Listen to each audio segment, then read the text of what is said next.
Welcome to the Chapelcast. This is a bi-weekly podcast about the people and the life of the chapel.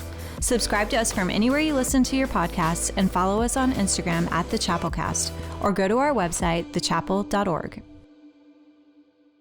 Welcome, Chapel family, to another Chapelcast. I'm Ted Voltmer. I'm here with Valerie Hunt. Hi. And this week we're with Jeremy Jerschina. Hello. Jeremy is the Executive Director of New City Kids Paterson and Chapel Support and Missionary. So we're excited to be spending some time with you. Yeah, thanks for having me on. I really appreciate it. Of course. Awesome. Of course. Talk a little bit about your family. I've met Grace, but talk a little bit about the rest of your family. Yeah. And Grace. Yeah, I'm not going to talk about her. No. Yeah. So Gracie and I have been married since 2011. So that makes 8.5 years now. So that's been cool. We have two little girls, Cora and Sophie. Cora's 3, Sophie's 2. Wow. And then we do have a third kid on the way, God willing, in mid-May. Wow, That's congratulations. awesome. We're looking forward to it and also shivering in our boots. So it's a good combination of the two. What can I say about our family?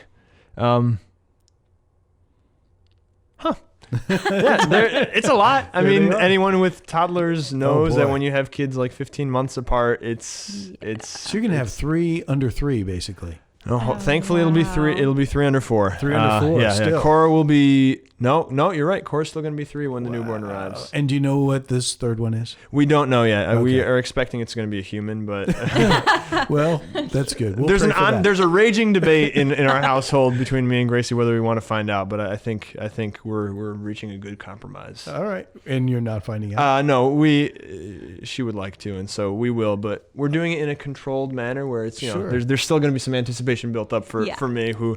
Yeah. The first 2 kids, I was like, I need to find out. I want to know. There's so many things I don't know. It would be nice to know one. And now it's kind of like, why not have a little bit of a romantic adventure and not find out? Sure. So I guess cool. I've kind of flip-flopped on that issue a Good little for bit. you. Yeah. Yeah.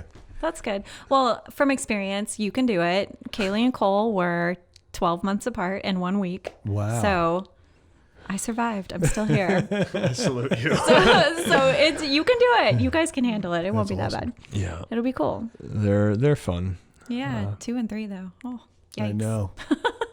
So, Jeremy, I know a little bit about New City Kids Paterson. I think I've toured it once or twice. You took us through there.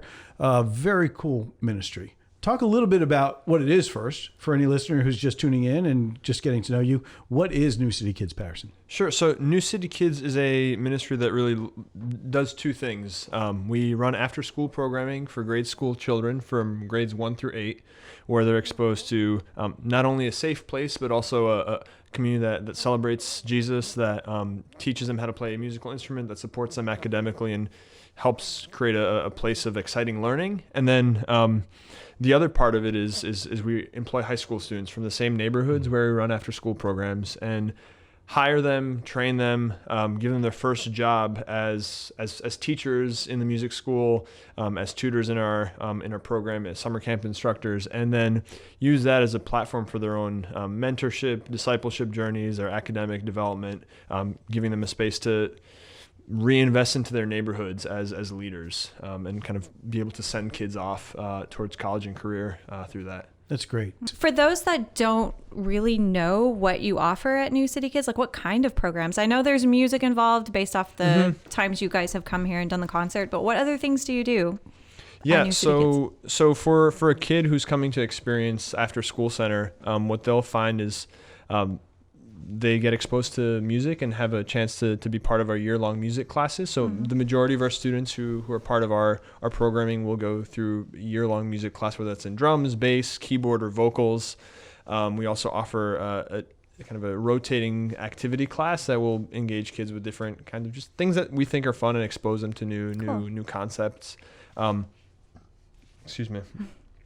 And then kids are also part of doing homework help, tutoring with what we call Battle Quest. It's a kind of special add-on. So when kids are done with homework, we take high leverage academic topics, things that I think of as like hinge topics. Like no matter what grade you are, it will never hurt you to be better at multiplication or know the geography of the United States. And so part of part of one of our core values is our teaching philosophy. It's bring magic, and it's kind of a whole approach to making learning fun. It's like many things in a ministry. It's an acronym that I won't, I'm not going to spill the beans on it. Okay. No, I could, but I don't think it's terribly interesting. But it does do really cool things. It's a framework that allows teenagers to be able to teach effectively. And so we take things that might seem kind of dry, like parts of speech or the geography of the Mediterranean Rim. We're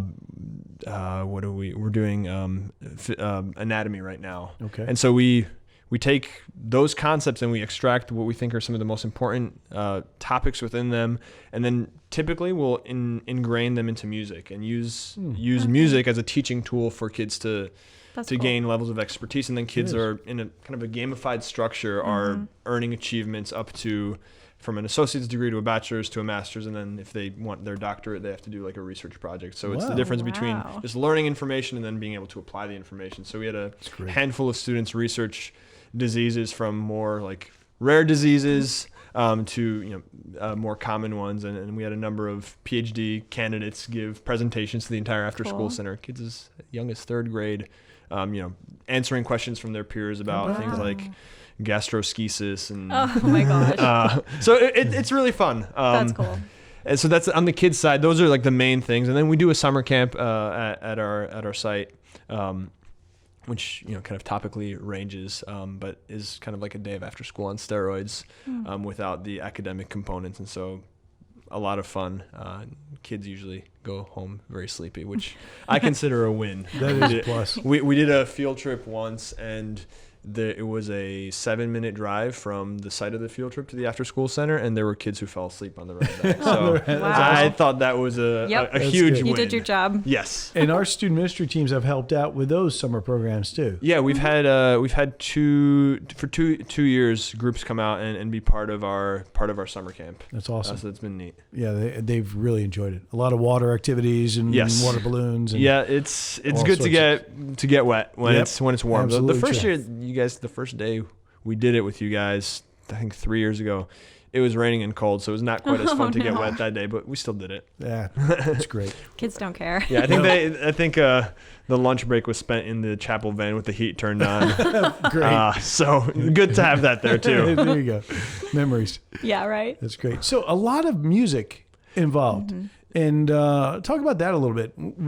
So it grew out of when you shared the history, it started that way. But what do you find is that just help the kids connect to something they can able to hang on to, or where so I think music is I think there's a lot of things we potentially could apply our teaching philosophy to, but music is special in the sense that it activates different parts of your brain, and there's studies that show kind of both hemispheres of your brain start firing when you're participating in music. There's research that shows that it can actually be used as to help heal from trauma or different severe experiences. And it's also sequential, right? If you're going to learn how to play a drum set, you need to first learn how to use your left hand, your right hand, then use both of them together. And the thing's there's a natural progression to it. Sure. And so most of our music instructors that are high school students don't know how to play the musical instrument when we hire them. We throw them into a week-long music boot camp in August and teach them over the course of the week the basics of, here's the five beginner drum beats that you need to know that you're going to teach your class. And I think because we have a sequential model for how to learn it, teenagers can feel competent quickly enough to teach children. Sometimes children who have been taking the instrument longer than they have. Sure. And then, so it's something that's, I think, easy to teach if you have a model for teaching it well. Yes. It also, we have students who are brand new immigrants to the United States, don't speak English or primarily Spanish speaking. Our sites in Jersey City have a significant Egyptian population, who many of whom are new to the United States. And although different kinds of cultures will appreciate different kinds of music, there's something to be said for it doesn't matter whether you can speak English great, but you can play the drums, and it's universal. Yes. Yeah. So there's definitely that. I think it's like hardwired into us in some ways to respond to music. And kind of a final piece is it's a great tool of expression and then many times is one of the first things to go when there's limited funding in schools. And so there's lots of sports programs. We don't typically cut sports from schools when funding is at risk, but arts are, historically have been a relatively easy thing to cut. And so I think that's also, we kind of play a special role in giving kids not just the mic, but the stage. That's wonderful. Yeah. That's a great niche. Yeah. It's a good confidence booster too, I think.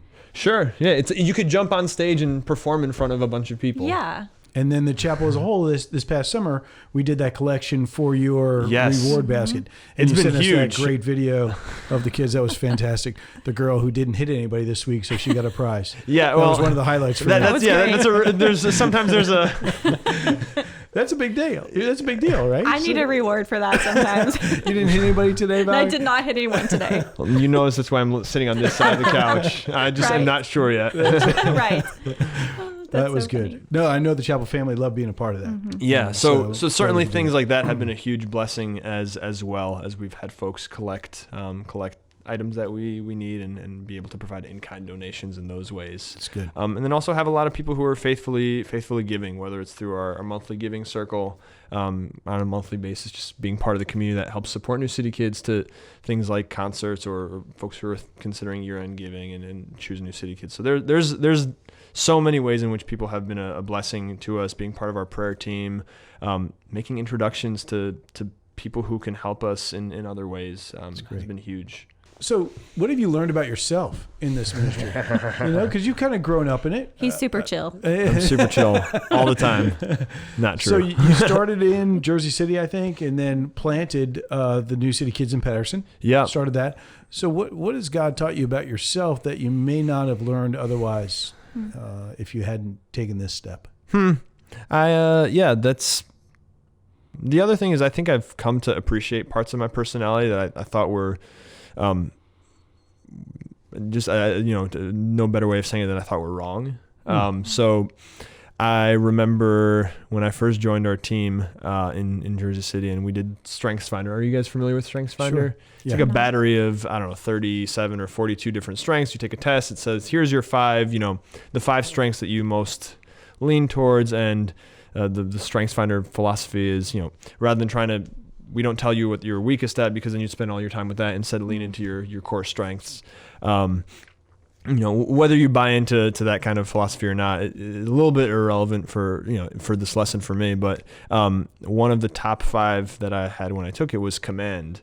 And I felt like that was so unchristian. Like, gosh, it should be like humble servant, or I'm Super chill. super chill. But I'm not. I'm intense, and I think I've obviously I hope that there's been maturity around that. But I think for a long time I felt kind of ashamed of the parts of me that were a little bit more direct. I remember I went to college in Michigan, and I was a very direct communicator, and thought that was not met always very well, but in a culture that emphasized our culture, and especially Hudson County where I grew up, emphasizes the chief virtue is directness, and you could really easily know whether someone likes you or not just by how they look at you. And in the Midwest, at least what I experienced was the culture was the primary virtue was niceness. Yes. And I'm so from the Midwest. Yes, that is the culture.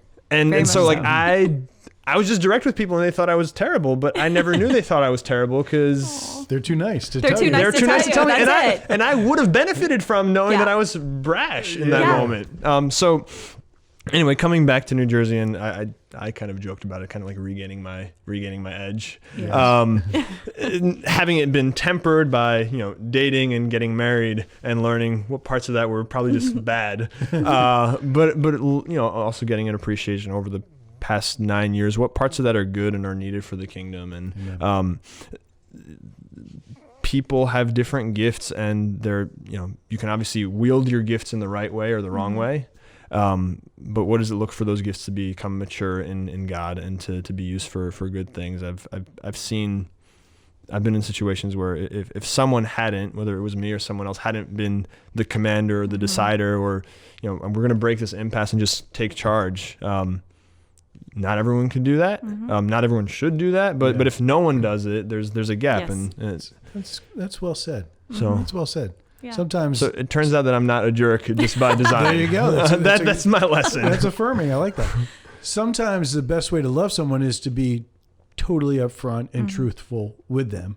And we think we're helping, but we're really not if we're hiding the truth. Yeah. So So it's a good gift to have. I'm, It's a very Jersey gift. Yeah, it is. It That's is. So I'm hoping that God continues to refine that and mix with honesty and kind of leaning into And those some other kindness. it's important to be kind. That's Right. I believe Be that. kind all That's the awesome. time. So what's next with New City Kids? What's next for you? What can we look forward to hearing about New City Kids? Yeah, so one of the things that we're really excited about and that our staff and our board have been working on is really to see how can the ministry continue to grow in Paterson and impact the youth there. So our current site has been growing like crazy. It's in its 5th year now, and we're closing in on kind of the capacity of the space. We have around 100 kids who are participating in our after-school program.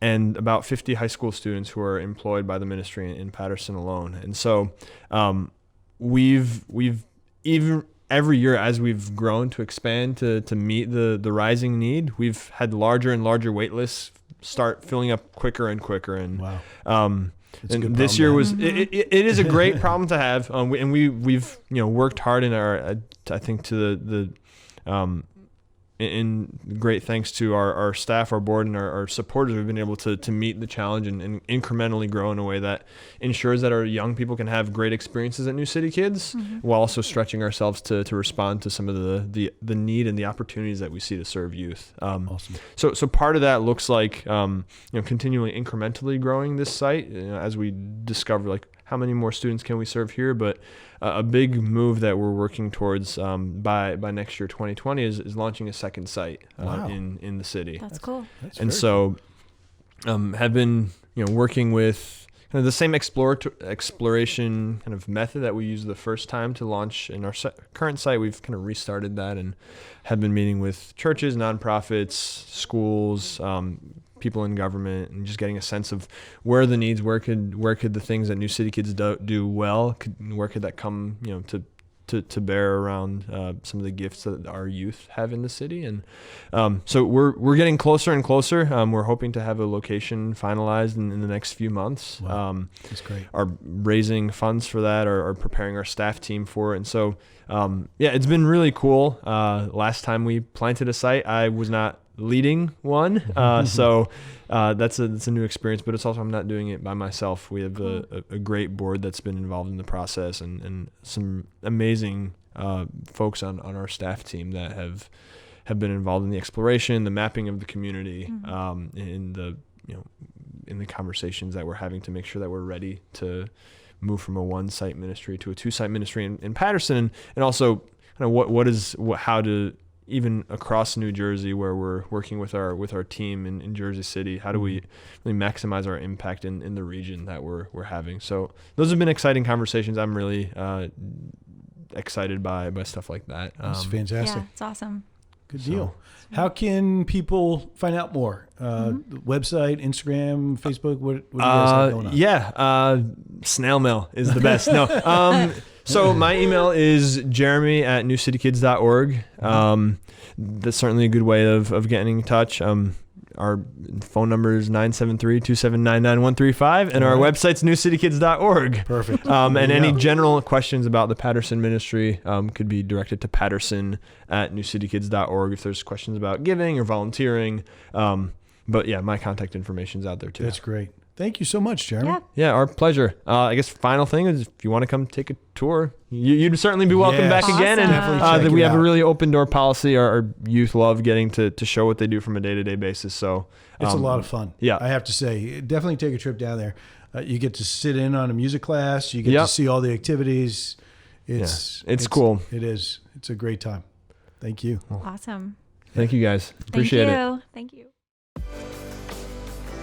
Thanks again for joining us. Make sure to subscribe so you don't miss any future episodes. This podcast is also available on video. Just head over to YouTube and search for The Chapelcast.